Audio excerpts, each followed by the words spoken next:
Haleluya, haleluya. Katakan kiri kanan saudara. Sampaikan kepada rekan saudara, saudara, mujizat Tuhan nyata dalam kehidupanmu. Amin. Silakan duduk Bapak Ibu. Shalom. Shalom. Baik, supaya kasih Tuhan kita buka Markus pasal yang ke-8 ayat yang ke-22 sampai ayat yang ke-26. Di media bisa dibantu ditampilkan ayat-ayat firman Tuhan.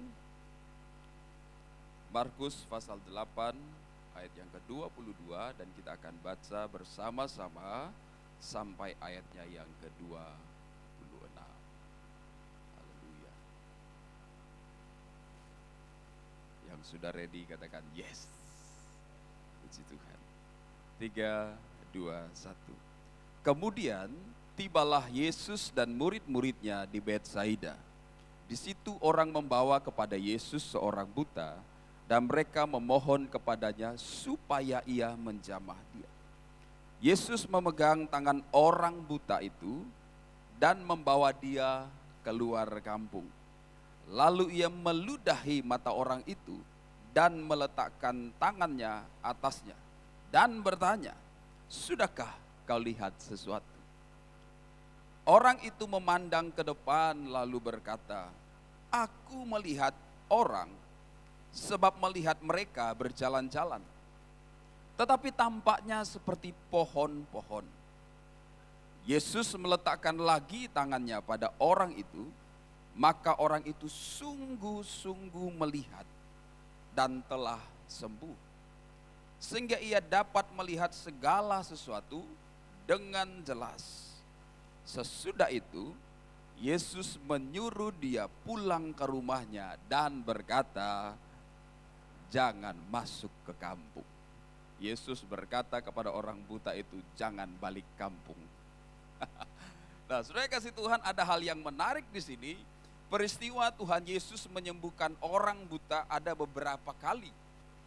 Ada yang dicatat Matius, Yohanes, termasuk di dalamnya Bartimeus.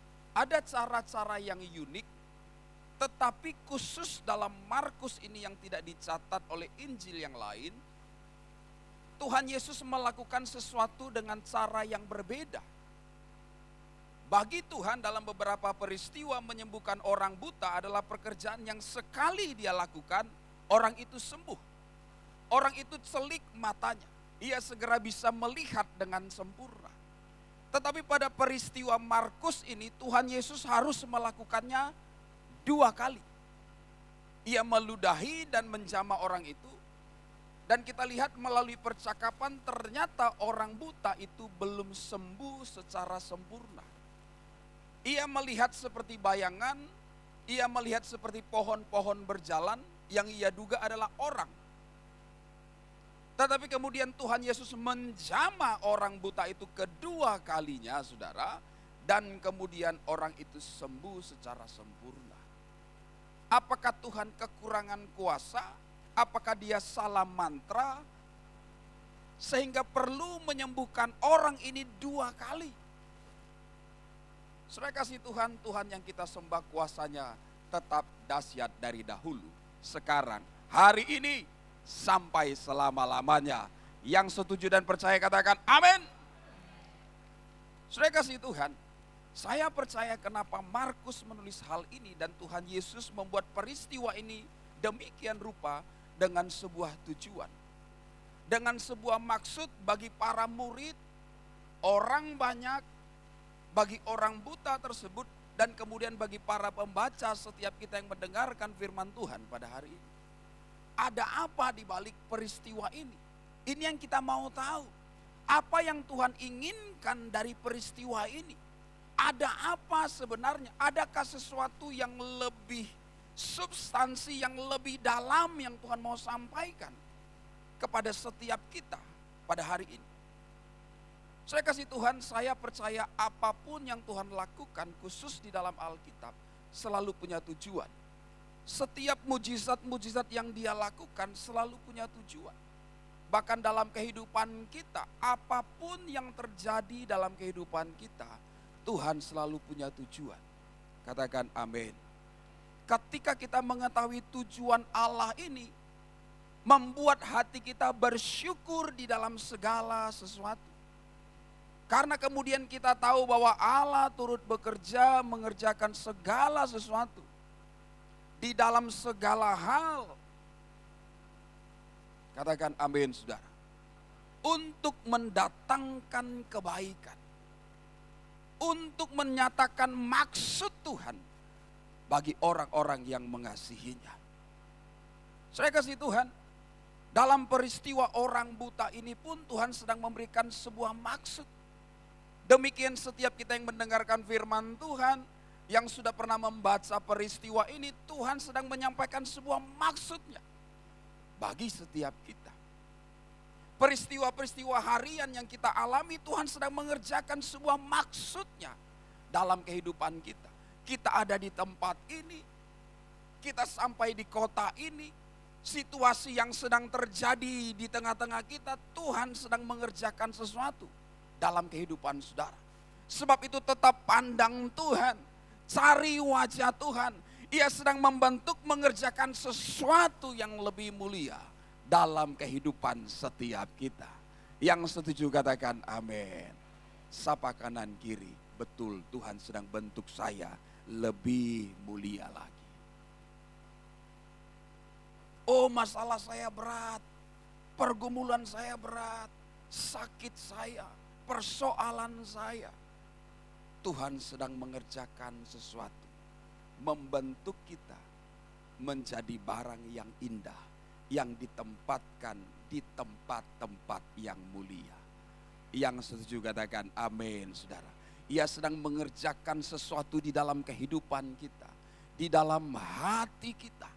Ketika dia mengerjakan sesuatu mungkin kita tidak pahami.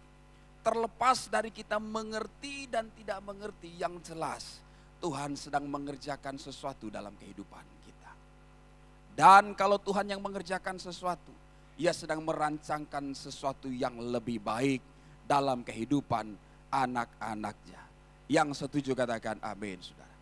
Saudara kasih Tuhan, lewat peristiwa ini bagaimana kita bisa melihat apa yang Tuhan sedang kerjakan, apa pesan bagi setiap kita para pembaca hari ini lewat Markus 8 ayat 22 sampai ayat yang ke-26 ini. Ayat yang ke-22 pertama dikatakan demikian. Kemudian tibalah Yesus dan murid-muridnya di Betsaida. Di situ orang membawa kepada Yesus seorang buta dan mereka memohon kepadanya supaya ia menjamah dia. Hal yang pasti yang pertama yang harus kita catat lewat peristiwa ini adalah setiap orang harus dibawa kepada Tuhan Yesus. Katakan amin. Kita baru saja mendengar ada sebuah amanat agung yang harus kita selesaikan di akhir zaman. Dan pekerjaan menyelesaikan amanat agung ini bukan hanya pekerjaan para penginjil, bukan hanya pekerjaan para pendeta, tapi kepada setiap kita. Dalam Matius 28, 19 sampai 20, Tuhan memberikan perintah sebelum ia naik ke sorga dan menghilang dari pandangan murid-muridnya. Pergilah, jadikanlah segala bangsa murid Tuhan. Bisa ditampilkan ayatnya? Matius 28 ayat 19 sampai 20. Saya rindu kita baca bersama-sama, saya undang kita bangkit berdiri. Ayat 19 sampai ayat yang ke-20. Ini amanat agung.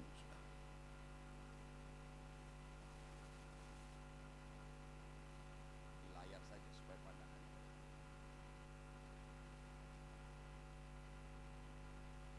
Sudah siap? Tarik nafas saudara. Kita baca. 3, 2, 1. Karena itu, pergilah, jadikanlah semua bangsa muridku, dan baptislah mereka dalam nama Bapa dan Anak dan Roh Kudus.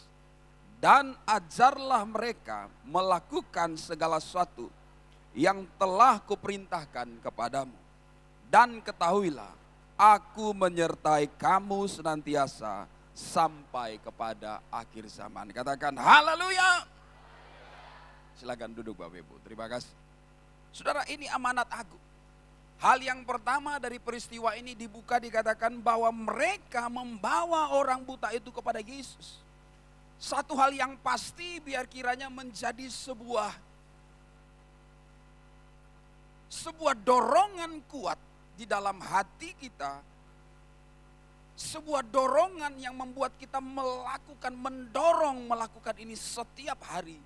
Yaitu membawa setiap orang, memperkenalkan kepada setiap orang, dan membawa mereka kepada Tuhan Yesus Kristus. Menjangkau dan memuridkan mereka adalah tanggung jawab orang percaya. Katakan amin Bapak Ibu. Bukan sekedar memenangkan mereka, tetapi mengajarkan mereka seperti yang telah kuajarkan kepadamu.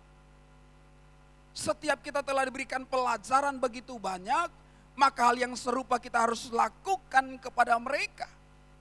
Mengenalkan mereka kepada Tuhan Yesus.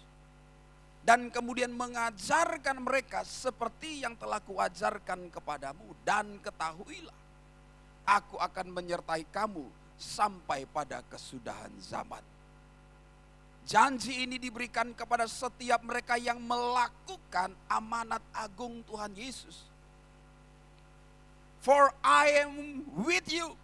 Aku akan bersama-sama dengan engkau sampai pada kesudahan zaman. Katakan amin saudara.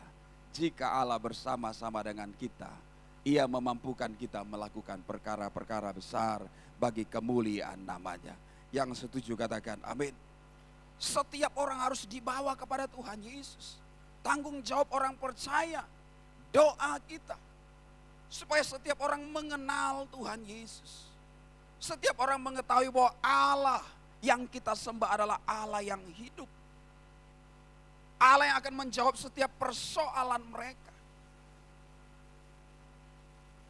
Hal yang berikutnya yang kita tahu saudara. Bahwa mereka membawa persoalan orang buta itu kepada Tuhan Yesus. Hal yang berikutnya, setiap pergumulan dan persoalan kita, jawabannya ada pada Tuhan Yesus Kristus. Katakan amin saudara. Ia membawa orang ini dengan segala persoalannya kepada pribadi yang tepat. Bukan kepada yang lain. Mereka membawa ia datang kepada Tuhan Yesus Kristus. Yesus adalah jawaban dari setiap persoalan-persoalan kita. Pergumulan-pergumulan kita. Serahkanlah segala khawatirmu kepadanya. Katakan amin saudara. Ia akan memberikan kelegaan kepada setiap kita. Ayat ini juga berkata demikian melalui peristiwa orang banyak itu. Yaitu jangan membiarkan orang lain tetap dalam kebutaan mereka. Orang buta ini sudah cukup lama ada di kota Betsaida itu saudara. Tapi belum juga disembuhkan. Kemudian orang banyak dan para murid ini membawa ia kepada Tuhan Yesus. Kali ini mereka menyadari bahwa orang buta ini hanya akan memperoleh jawaban jika dibawa kepada Tuhan Yesus. Sudah berapa lama orang ini saudara, orang buta ini diketahui, dilihat oleh orang banyak tetapi mereka belum sadar. Tapi hari itu mereka sadar bahwa mereka harus membawanya kepada Tuhan Yesus. Mereka harus menuntunnya kepada jalan yang seharusnya ia tempuh.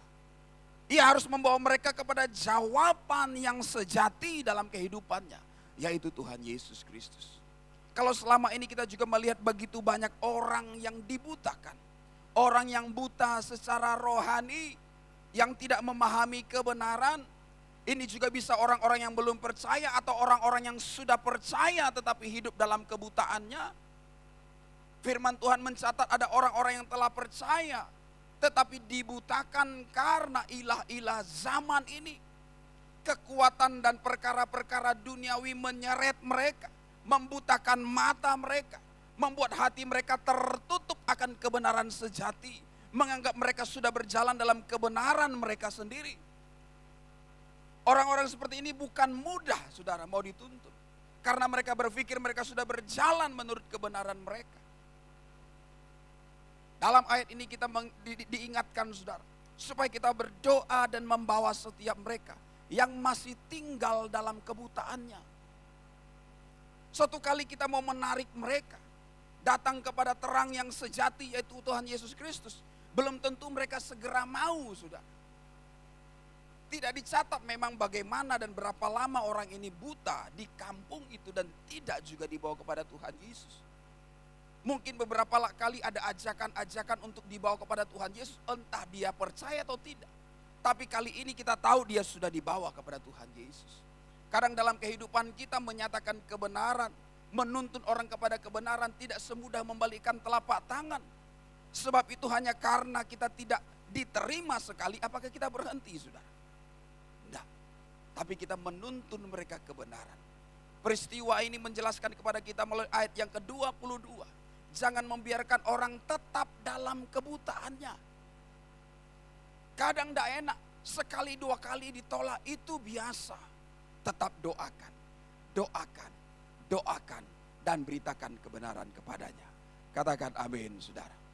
Kalau orang buta ini saja supaya ia jelas melihat dibutuhkan dua kali.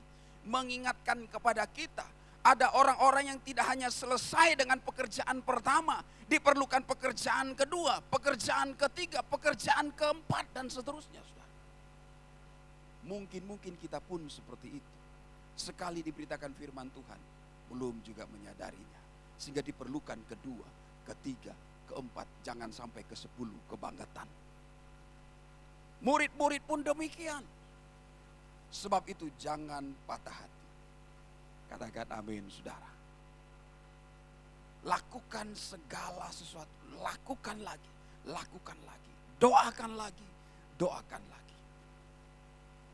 Saudara kasih Tuhan, orang ini dibawa kepada Tuhan Yesus. Peristiwa ini mengingatkan kepada kita supaya kita menjadi sahabat yang benar, bukan musuh yang baik hati. Katakan amin, saudara. Kadang tidak enak, tapi kita jadi sahabat yang benar, yang meluruskan sesuatu yang berbelok-belok. Bukan menjadi musuh yang baik hati demi persaudaraan kita.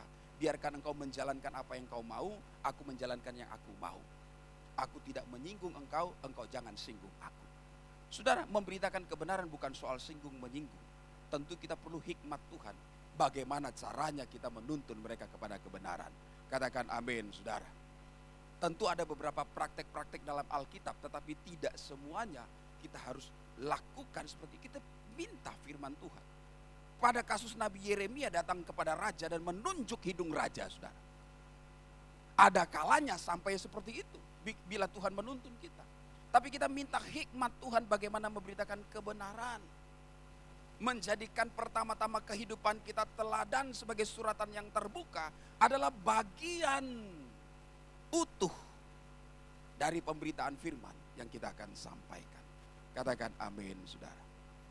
Pertama-tama kehidupan kita yang harus diubah terlebih dahulu supaya kemudian Tuhan pakai kita mengubah setiap orang. Saudara kasih Tuhan, orang buta ini dibawa oleh orang banyak. Jangan membiarkan orang lain tetap dalam kebutaannya. Orang-orang yang terhilang sama seperti orang yang buta. Mereka tidak melihat. Mereka tersesat di jalan mereka sendiri. Seolah-olah mereka ada di tengah hutan belantara yang tidak tahu jalan keluar. Mereka tidak tiba-tiba ada di tengah hutan belantara itu. Pertama-tama mereka di tepi jalan, sedikit masuk lebih dalam ke dalam hutan melihat pemandangan-pemandangan yang memikat hati mereka. Pada saat mereka dalam perjalanan awal masih ada tanda-tanda penunjuk arah kemana jalan keluar. Tetapi mereka terpesona kepada apa yang mereka sedang nikmati. Mereka masuk lebih dalam, ingin mengetahui lebih dalam, mencoba lebih dalam. Sampai akhirnya mereka tidak sadar sudah terjebak di hutan belantara yang tidak punya arah untuk keluar dari tengah-tengah kesesatan itu. Saudara, orang-orang yang terhilang sama seperti orang-orang yang buta, yang tidak tahu kemana mereka harus berjalan. Sebab itu diperlukan orang-orang banyak untuk membawa mereka kepada Tuhan Yesus Kristus. Kira-kiranya tidak kira-kira, saudara, sebanyak inikah orang-orang itu? Apakah saudara mau menjadi orang-orang banyak itu akan membawa orang-orang buta, orang-orang terhilang kepada terang Tuhan yang sejati? Saya kasih Tuhan, orang-orang yang terhilang, mereka pada dasarnya tidak mengetahui kebutuhan sejati mereka.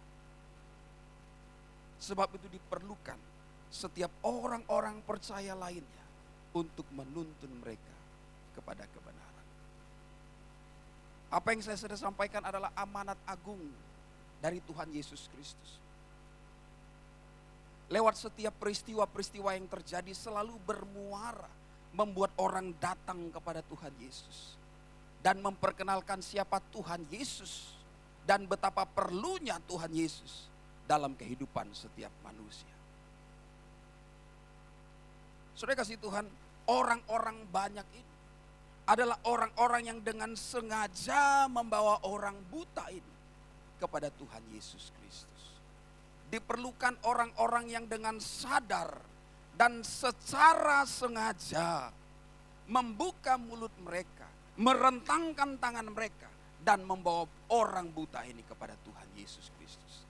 Di sekeliling kita banyak orang-orang yang buta, banyak orang-orang yang tersesat, banyak orang-orang yang terhilang, banyak orang yang sedang berjalan kepada pembantaian, banyak orang-orang yang tidak tahu apa yang sedang mereka lakukan, banyak orang-orang yang seperti tersesat di hutan belantara. Diperlukan kesengajaan dari orang-orang percaya lainnya yang adalah murid-murid Tuhan, yang adalah anak-anak Tuhan, untuk menarik tangan mereka dan membawa mereka kepada Tuhan Yesus Kristus. Katakan amin, saudara. Orang banyak dan para murid ini dengan sengaja datang kepada orang buta ini dan membawa mereka datang kepada Tuhan Yesus Kristus. Saudara, sebagai orang percaya, bagaimana caranya kita menyelesaikan amanat agung Tuhan Yesus? Yaitu kesadaran dari setiap kita. Ketahuilah bahwa Roh Kudus akan menyertai setiap kita. Kapan Ia menyertai setiap kita? Setiap kali kita mulai melangkah, kuasanya nyata dalam kehidupan setiap kita. Kuasanya bekerja memberikan kemampuan kepada setiap kita. Katakan amin, saudara. Pertama-tama Dia tidak mencari orang yang mampu, tapi orang yang mau dimampukan olehnya. Diperlukan kesengajaan dari setiap orang percaya membawa mereka kepada Tuhan Yesus Kristus. Dan berikutnya saudara, ayat yang ke-22 bagian berikutnya dikatakan, dan memintanya. Dan kemudian mereka memintanya untuk menjamahnya. Tibalah Yesus dan muridnya di Betsaida, di situ orang membawa kepada Yesus seorang buta. Dan mereka memohon kepadanya supaya Ia menjamah. Hanya karena jamahan tangan Tuhan semata yang menyelesaikan setiap kebutaan, keterhilangan, ketersesatan, persoalan-persoalan kita. Datanglah kepada Tuhan Yesus. Bawa mereka datang kepada Tuhan Yesus. Katakan amin, saudara. Setiap kita yang juga mengalami persoalan-persoalan, datang kepada Tuhan Yesus. Sebab Dia adalah jawaban. Dari bagian kedua ini ada hal yang menarik, saudara. Dikatakan dan mereka meminta Dia menjamahnya. Kata menjamah yang dipakai di sini menjelaskan, memberikan sebuah gagasan atau ide. Orang banyak termasuk para murid-muridnya memohon kepada Tuhan supaya Dia melakukan hal yang sama yang Dia lakukan kepada orang buta sebelumnya. Mereka berpikir bahwa Tuhan hanya akan mengerjakan dengan cara yang sama. Ternyata kali ini Tuhan lakukan dengan cara yang berbeda, saudara. Apa yang Tuhan lakukan? Tuhan memegang tangan orang buta itu dan menuntun dia keluar kampung. Sementara berjalan cukup jauh dari Betsaida, kampung itu, saudara, Ia meludah kepada orang buta itu. Ludahi kiri kanan, saudara. Tuhan Yesus meludah. Jadi kalau ada orang meludah kepada saudara, jangan cepat-cepat tersinggung. Mungkin Tuhan pakai dia untuk mencelikkan mata saudara. Sementara berjalan keluar kampung, tiba-tiba Tuhan meludahi dia. Puh. Saudara, setelah meludahi dia kemudian dia menyentuh, menjamahnya. Peristiwa sebelumnya Tuhan Yesus menyembuhkan orang buta yang dimaksud oleh para murid dengan pola yang sama, yaitu dia meludah ke tanah, saudara, dan kemudian meracik adukan yang luar biasa di tanah, bercampur air ludah yang mengaduk ke tanah, dan kemudian adukan itu dioleskan ke mata orang buta, dan orang buta itu jelek matanya, saudara. Para murid berpikir bahwa Tuhan akan melakukan cara yang sama. Mereka bermaksud, Tuhan lakukan cara yang sama yang engkau lakukan kepada orang buta kemarin, sembuhkanlah orang ini. Satu-satunya Markus mencatat dengan cara yang berbeda. Tuhan tidak lakukan dengan seperti yang diduga oleh para muridnya sebelumnya. Tapi Tuhan kali ini bekerja dengan cara yang berbeda. Ia menuntun orang buta itu keluar kampung, meludahinya, menyentuhnya. Belum juga sembuh, dia melakukan sekali lagi dan kemudian orang itu baru sembuh. Saya kasih Tuhan, sering sekali dalam kehidupan kita, kita ingin Tuhan menjawab doa-doa kita dengan cara kita. Tetapi setiap kali kita berdoa, bukankah kita mengingat doa Tuhan Yesus? Jadilah kehendakmu di bumi seperti di sorga. Bahkan di Taman Getsemani dia berkata, kiranya bukan kehendakku yang terjadi, tetapi kehendakmu lah yang terjadi. Sering sekali dalam doa-doa kita, kita ingin Tuhan menjawab, menyelesaikan persoalan kita, pergumulan kita, tetapi dengan caranya kita. Kita merasa asing dengan caranya Tuhan. Tuhan sedang mengerjakan sesuatu dalam kehidupan kita, tapi kita tidak sadar bahwa Tuhan sedang mengerjakan sesuatu. Kita mau Tuhan melakukan, menyelesaikan persoalan kita dengan caranya kita, dengan polanya kita, dengan kemauannya kita. Harusnya begini, begini, begini, begini. Pertanyaannya, yang Tuhannya siapa? Kita tidak setuju dengan cara Tuhan membentuk kita. Terlalu sakit mungkin. Ada sebuah perasaan yang tidak nyaman mungkin.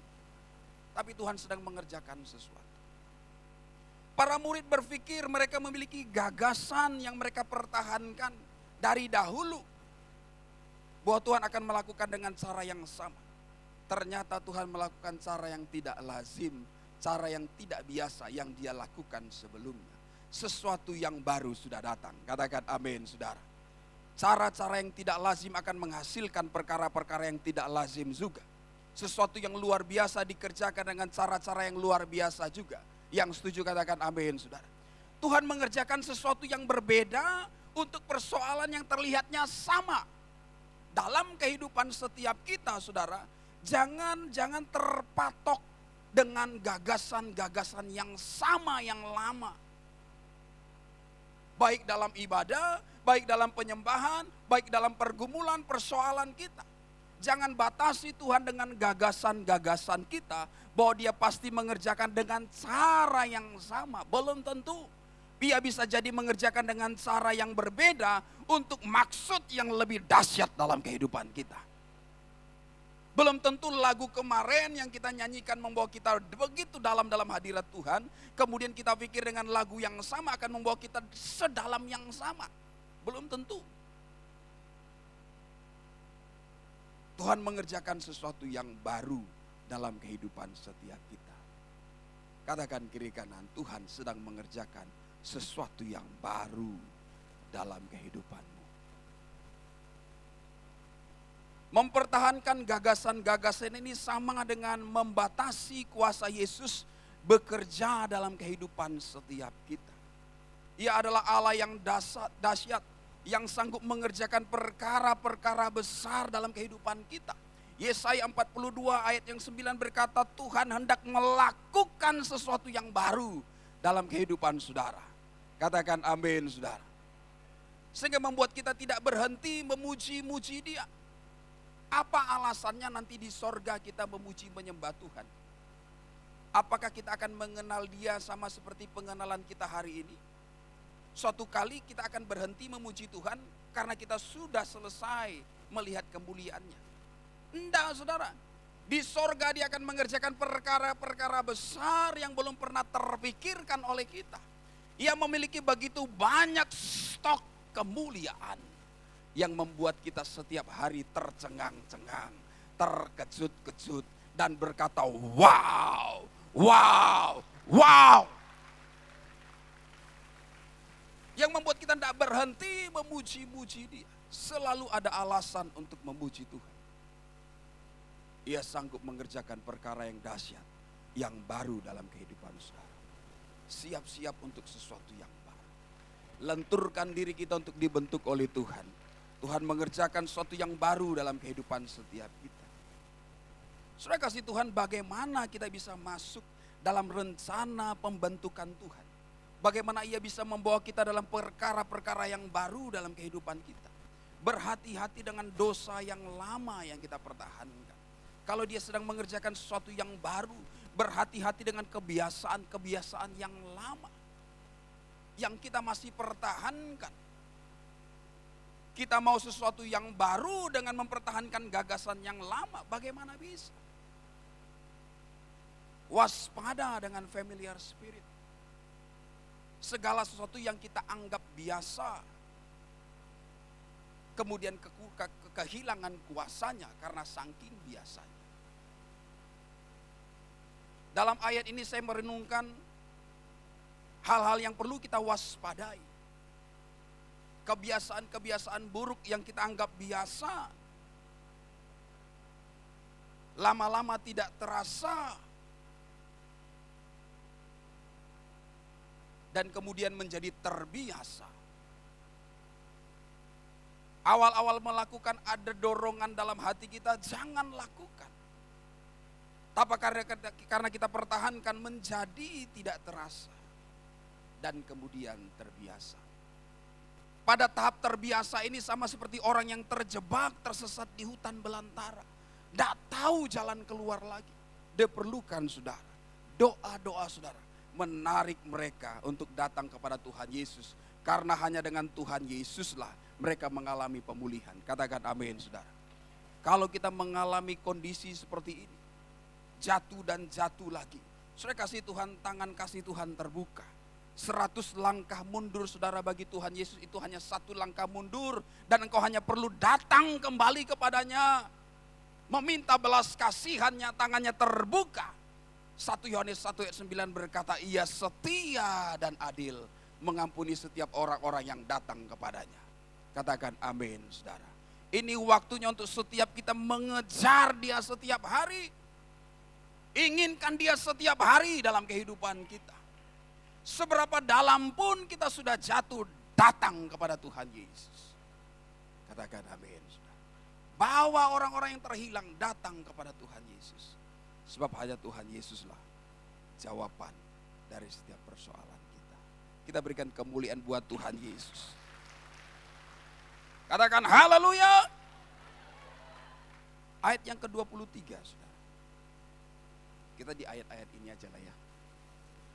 Ayat yang ke-23 dikatakan demikian. Yesus memegang tangan orang buta itu dan membawa dia keluar kampung. Lalu ia meludahi mata orang itu dan meletakkan tangannya atasnya dan bertanya, sudahkah kau lihat sesuatu? Sapa kanan kiri saudara, katakan, bro, sis, sudahkah kau lihat sesuatu? Saudara bayangkan orang buta yang terbuang, saya dramatisir sedikit, yang terhina, yang tidak diperhitungkan di tengah-tengah masyarakat, yang orang mencibir kepadanya, nyusahin orang, madat-madatin jalan, ganggu keramaian, ganggu ketenangan saya kalau berjalan. Orang buta ini. Tapi tiba-tiba dalam peristiwa ini ada sesuatu yang luar biasa. Orang-orang yang tadi tidak diperhitungkan menurut pemikiran orang banyak, Tuhan lakukan sesuatu yang berbeda. Ia tidak serta-merta meludah ke tanah, mengaduk tanah menjadi adonan khas dan kemudian memberikan kepada, mengoleskan ke mata orang buta itu dan dia sembuh. Tidak. Tapi Tuhan Yesus, apa yang dia lakukan saudara, di tengah-tengah keramaian di depan mata murid-muridnya, ia memegang tangan orang buta itu dan mengajaknya berjalan keluar kampung. Saya kasih Tuhan, perjalanan sampai keluar kota Betsaida. Ia menuntun orang buta itu. Ia berjalan-jalan dengan orang buta itu.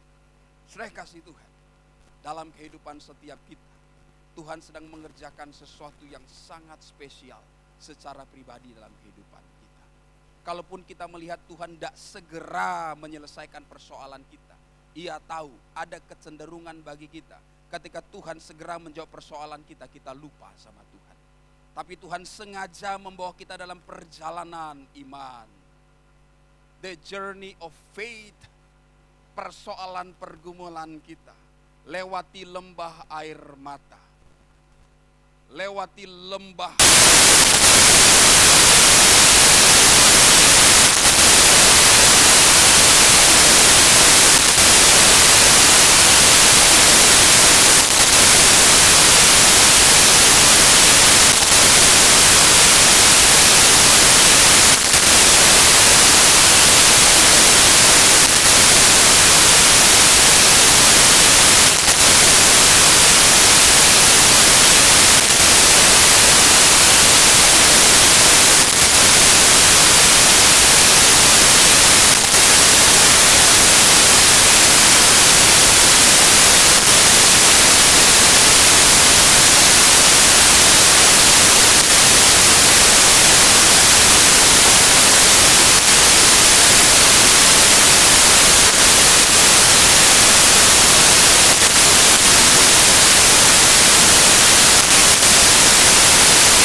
Dia dapat lakukan dalam kehidupan kita, yang Dia cari kita, yang Dia inginkan kita.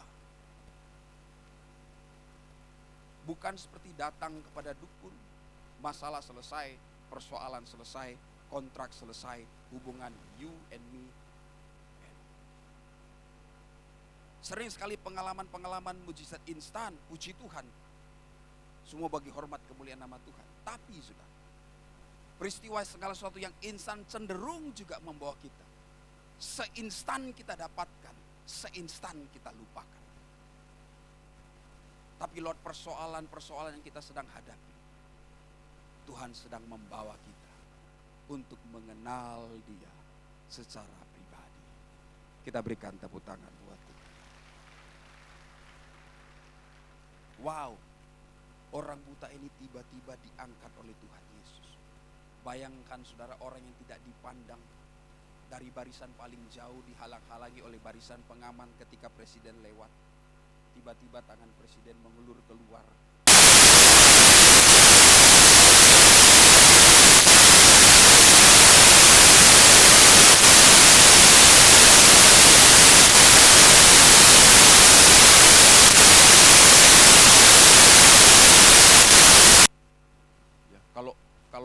Kalau opung turunan 7 tingkat di atas saudara masih hidup, saudara kirimkan juga.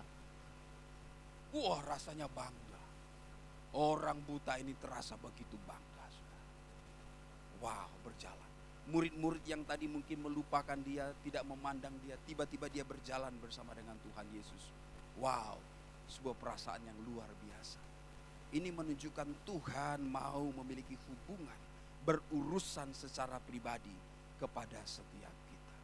Sebelum Ia menyelesaikan persoalan-persoalan kita, Dia mau berurusan secara pribadi terlebih dahulu kepada setiap kita. Yesaya mencatat Ia mengenal kita dengan nama kita. Ia menyebut kita dengan nama kita. Kalau orang mungkin tidak ingat nama kita, saya mungkin tidak ingat nama saudara. Siapapun mungkin bisa mengabaikan saudara, tapi ketahuilah satu hal, Tuhan Yesus mengenal saudara secara pribadi. Katakan amin. Saya kasih Tuhan, Yesus memegang tangan orang buta itu dan membawa dia keluar kampung. Yesus melakukan sesuatu, menyentuh, menjamah orang itu, tetapi tidak segera sembuh. Tapi apa yang dilakukan oleh orang buta itu, saudara? Kemudian Tuhan Yesus bertanya, apakah engkau melihat sesuatu? Ia berkata, ya aku sepertinya melihat sesuatu, sudah lebih baik dari yang kemarin. Tapi kemudian Tuhan Yesus bertanya kembali, apakah engkau melihat sesuatu? Iya, seperti pohon berjalan-jalan. Saudara, lewat percakapan itu, orang buta itu tidak segera pergi lari meninggalkan Tuhan Yesus. Ia tetap bersama dengan Tuhan Yesus sampai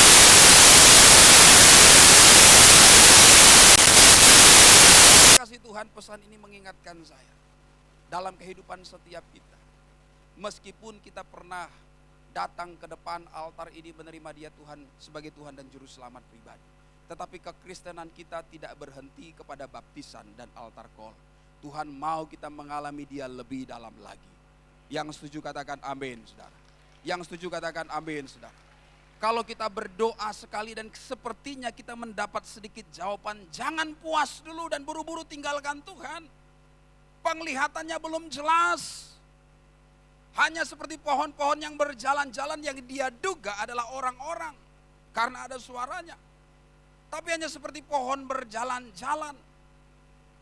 Andai kata orang ini cepat puas dengan apa yang Tuhan Yesus lakukan pada zaman pertama, maka orang ini akan hidup seumur hidupnya dengan mata yang tidak jelas, dengan visi yang tidak jelas, dengan tujuan yang tidak jelas dalam kehidupannya.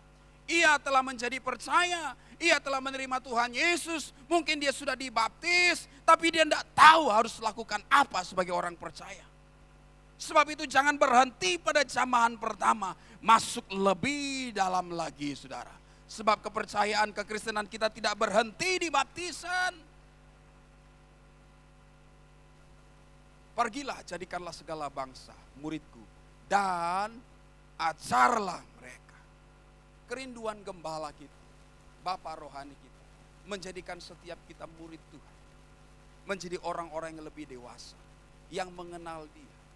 Yang ketika kita menghadapi persoalan di luar sana, tanpa siapapun di kiri kanan kita, saudara, kita cakap menghadapinya.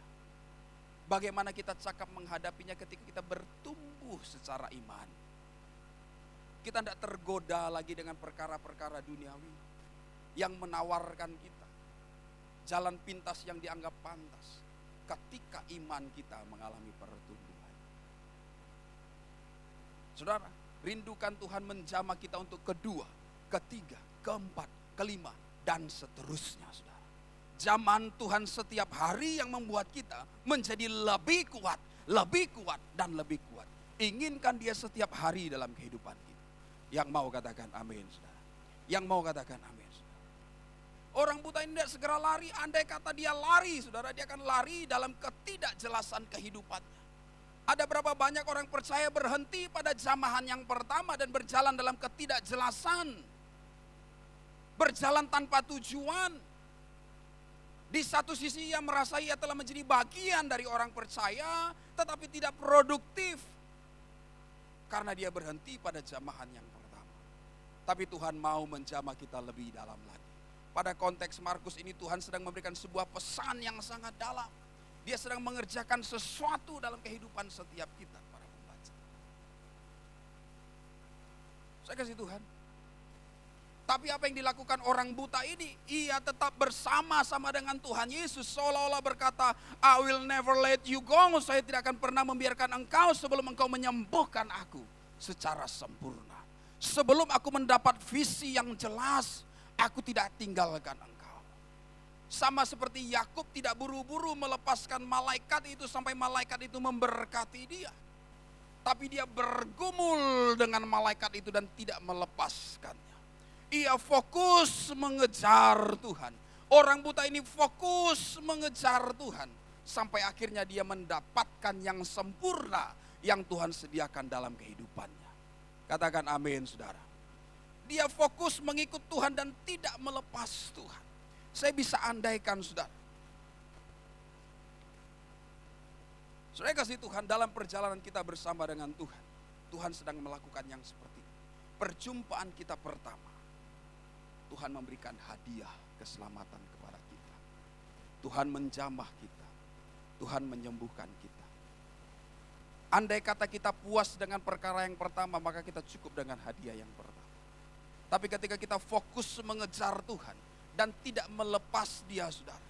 Sementara kita terus mengejar Dia dan mata kita tertuju kepada Tuhan, kita fokus kepada wajah Tuhan. Sementara kita berjalan, Tuhan akan berikan hadiah yang kedua. Sebentar, tak tutup. Entah hadiahnya terlalu banyak, nanti melimpah-limpah di sini. Sementara kita fokus mengejar Tuhan lagi, Tuhan memberikan hadiah yang ketiga. Sementara kita fokus mengejar Tuhan lagi, ini yang dikatakan dalam Matius 6 ayat 33. Carilah dahulu kerajaan Allah dan kebenarannya, maka semuanya akan ditambahkan kepadamu. Perhatikan ketika dia tetap fokus kepada Tuhan, ada berapa banyak hadiah yang Tuhan sudah sediakan sementara ia berjalan, saudara.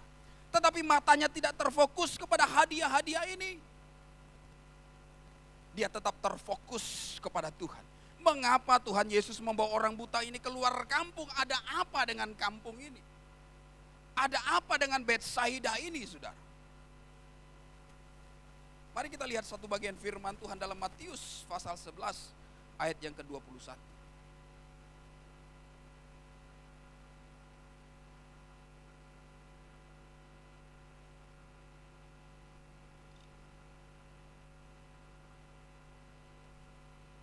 Matius 11 ayat yang ke-21. Kita baca 3, 2, 1.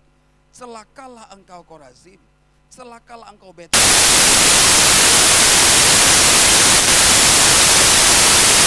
Yang telah terjadi di tengah-tengah kamu, sudah lama mereka bertobat dan berkabung.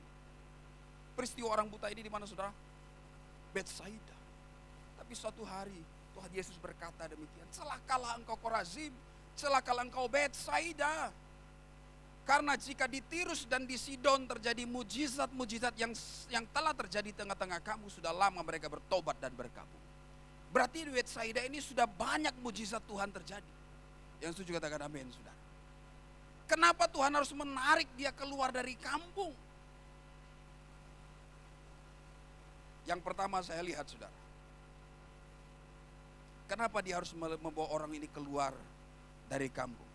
Yang pertama, dia mau menjauhkan dirinya dan orang buta ini dari semua gangguan-gangguan, dari semua distraction. Kadang-kadang dalam kehidupan kita, sebelum Tuhan mengerjakan sesuatu dan menyelesaikan persoalan kita, dia mau menarik kita keluar dari semua gangguan-gangguan, dari semua keramaian-keramaian. Dalam kehidupan kita, tarik nafas kita sejenak dan datang kepada Tuhan Yesus. Lepaskan semua kesibukan dan datang secara pribadi kepada Tuhan Yesus Kristus. Tuhan membawa orang ini keluar dari kampung, menjauhkan diri dari keramaian-keramaian dari kota Betsaida. Ada apa dengan Betsaida? Mujizat banyak terjadi di Betsaida, tapi Tuhan katakan celakalah engkau. Sekiranya di Tirus dan Sidon terjadi seperti ini, lama mereka bertobat, lama mereka berkabung. Ini menjelaskan kepada setiap kita, penulis sedang menjelaskan bahwa mujizat-mujizat yang terjadi di Betsaida tidak membuat mereka bertobat, tidak membuat mereka memiliki hubungan pribadi dengan Tuhan. Dan Tuhan sangat marah dan kesal dengan peristiwa ini. Ia berkata, keluar dari Betsaida. Saya kasih Tuhan, lebih dari apa yang Tuhan sanggup lakukan dalam kehidupan kita, Tuhan lebih mau kita memiliki hubungan secara pribadi dengan Dia. Sebab itu dalam doa Tuhan Yesus, Ia mengawali dengan kata Bapa kami yang ada di sorga. Dalam Yohanes 4, 23, 22, 23 dalam penyembahan Dia berkata, penyembah-penyembah benar akan menyembah Bapa dalam roh dan kebenaran.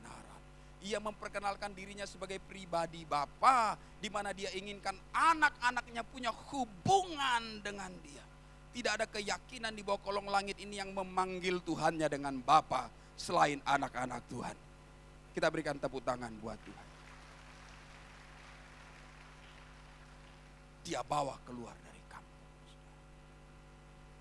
Saya kasih Tuhan, sasaran dari mujizat yang Tuhan mau lakukan, mujizat hanya kendaraan, tapi sasaran utamanya adalah setiap kita mengenal Dia secara pribadi. Tuhan sedang mengajarkan supaya orang buta ini tidak tersesat dengan dosa-dosa yang lalu-lalu yang ada di kota Betsaida. Yang orang-orang ngalamin mujizat, tapi kemudian puas dengan mujizatnya, tetapi kemudian tidak punya hubungan pribadi dengan Tuhan. Itu jenis orang-orang yang berhenti pada zaman pertama dan kemudian melupakan Yesus. Tapi orang buta ini Tuhan mau buat sesuatu yang baru. Orang-orang yang terus terfokus kepada Tuhan, yang mencari wajah Tuhan, yang menginginkan Tuhan lebih dari yang lain. Ia membawa dia keluar dari kampung. Karena pertobatan orang-orang Betsaida, mujizat yang ada di kota Betsaida tidak membawa mereka bertobat. Sebab itu ayat yang ke-26 Tuhan berkata kepada orang buta itu, kau jangan balik kampung lagi. Saudara, saya menyebut orang yang tidak bertobat, yang tidak kunjung bertobat pada konteks ayat ini. Saudara. Orang yang tidak kunjung bertobat itu adalah kampungan.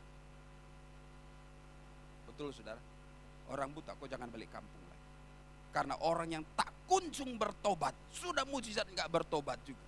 Nggak ngerti apa yang Tuhan mau lakukan. Orang ini disebut orang kampungan. Saudara. Tapi orang yang bertobat, orang yang mau mengejar wajah Tuhan, yang pernah dijamah oleh Tuhan, tapi tidak puas pada jamahan pertama, dia kejar Tuhan lagi. Ini orang keren. Katakan amin saudara. Sapa kanan kiri, kau kampungan atau orang keren? Ayat 26 Tuhan Yesus berkata, kau jangan balik kampung lagi. Sebab orang-orang yang tidak kunjung bertobat, sedemikian banyak firman Tuhan, pengajaran diberikan, tapi hatinya keras. Orang itu disebut orang kampungan. Tapi orang-orang yang mau bertobat adalah orang-orang keren. Kasih jempol kanan kiri saudara, katakan engkau orang keren. Haleluya. Kita berikan tepuk tangan buat Tuhan. Saya kasih Tuhan, mengapa sentuhan kedua? Pertumbuhan iman kita itu progresif. Murid pun tidak selesai dengan ajaran pertama. Tuhan mengingatkan mereka, mendoakan mereka, menghembusi mereka beberapa kali. Saya kasih Tuhan, kehidupan kita pun demikian. Tidak cukup sekali dan kemudian kita puas. Inginkan dia lebih, dan lebih lagi. Kalau kita sedang membawa orang, mengajak orang, mendoakan orang untuk percaya kepada Tuhan Yesus, perhatikan, itu bukan pekerjaan seperti membalikkan telapak tangan. Perlu sekali lagi, 2 kali lagi. Belum juga sekali lagi. Belum juga sekali lagi. Sampai kapan kita berhenti? Sampai Tuhan panggil dia atau saudara yang dipanggil oleh Tuhan. Katakan amin saudara. Lakukan lagi. Demikian dalam kehidupan kita pun. Jangan putus asa. Dalam prosesnya Tuhan sedang mengerjakan sesuatu. Jangan hanya terfokus kepada hasil, tapi proses yang sangat penting. Tuhan mau membangun sebuah hubungan pribadi dengan kita. Sementara kita fokus kepada wajah Tuhan dalam perjalanan iman kita. Ternyata dalam perjalanan tersebut Tuhan sudah memberikan begitu banyak hadiah dalam kehidupan setiap kita. Kita berikan tepuk tangan buat Tuhan. Saya undang hamba-hamba Tuhan. Kita bangkit berdiri bersama-sama.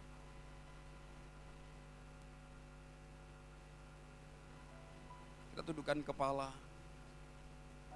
Apakah kita sudah menyerah pada orang-orang yang sepertinya tidak pernah menanggapi doa? Pada mereka yang belum kunjung menampakkan perubahan. Jangan menyerah. Tuhan tidak pernah menyerah kepada setiap kita. Kalau hari ini kita merasa kita tersesat di hutan belantara dan tidak tahu jalan pulang. Hari ini kita menyadari bahwa Tuhan tetap terbuka. Menunggu kita kembali kepada-Nya. Jangan menyerah, kejar Tuhan. Kejar dan kembali kepada Tuhan. Inginkan dia lebih dari segala-galanya. Cari wajahnya lebih daripada tangan.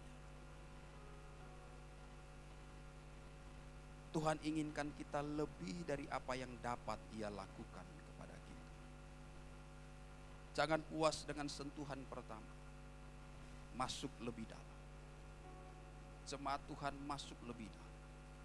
Berikan dirimu lebih dalam lagi. secara sengaja berikan dirimu untuk dipakai Tuhan lebih lagi. Saya percaya Tuhan kerjakan mujizat dalam kehidupan kita. Tapi biar kiranya mujizat itu membawa kita semakin mengenal Dia lebih dalam lagi. Dia sedang menghiasi kehidupan kita. Terima kasih Tuhan Yesus. Kau hiasi kehidupanku dengan kemurahan-Mu.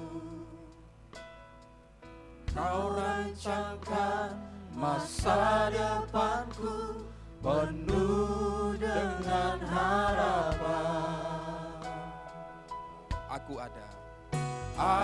ada saat ini, semuanya karena kasih-Mu. Aku hidup hari ini, semua berkat kemurahan-Mu. Terima kasih Yesus, Engkau sangat baik, teramat baik bagiku. Terima kasih Tuhan. Kau hiasi kehidupanku dengan kemurahan-Mu. Kau rancangkan masa depanku penuh dengan harapan. Angkat tangan kita sama-sama. Aku ada saat ini, semuanya karena kasih-Mu. Aku hidup hari ini, semua berkat kemurahan-Mu. Terima kasih Yesus, Engkau sangat baik, teramat. Aku ada saat ini, semuanya karena kasih-Mu. Aku hidup hari ini, semua berkat kemurahan-Mu. Terima kasih Yesus, Engkau sangat. Mari dengan segenap hati. Aku ada saat ini, semuanya karena kasih-Mu. Aku hidup hari ini, semua berkat kemurahan-Mu. Terima kasih Yesus, Engkau sangat baik, teramat baik bagiku. Mari masing-masing kita berdoa kepada Tuhan. Dia sedang menghiasi kehidupan kita. Dia sedang merancangkan sesuatu yang lebih elok, yang lebih indah, yang lebih mulia. Mungkin kita menghadapi begitu banyak pergumulan hari ini. Ia sedang berjalan dengan kita. Ia mau bercakap-cakap dengan kita. Ia mau kita menginginkan Dia lebih dari apa yang Dia sanggup lakukan. Seolah Dia menahan apa yang Dia bisa lakukan. Kita merasa, Tuhan, mengapa Engkau menahan? Orang buta ini berpikir, kenapa tidak segera sembuh, kan orang lain bisa segera sembuh. Tapi yang Tuhan mau lakukan, Dia mau bercakap-cakap. Dia mau berjalan bersama dengan kita. Dia mau bangun hubungan yang lebih personal, yang lebih pribadi dengan kita. Sebab itu kalau kita melihat seolah persoalan kita belum selesai, Tuhan sedang menuntun kita berjalan dalam perjalanan iman kita. Syukuri keadaan kita. Oh, aku ada saat ini, semuanya karena kasih-Mu.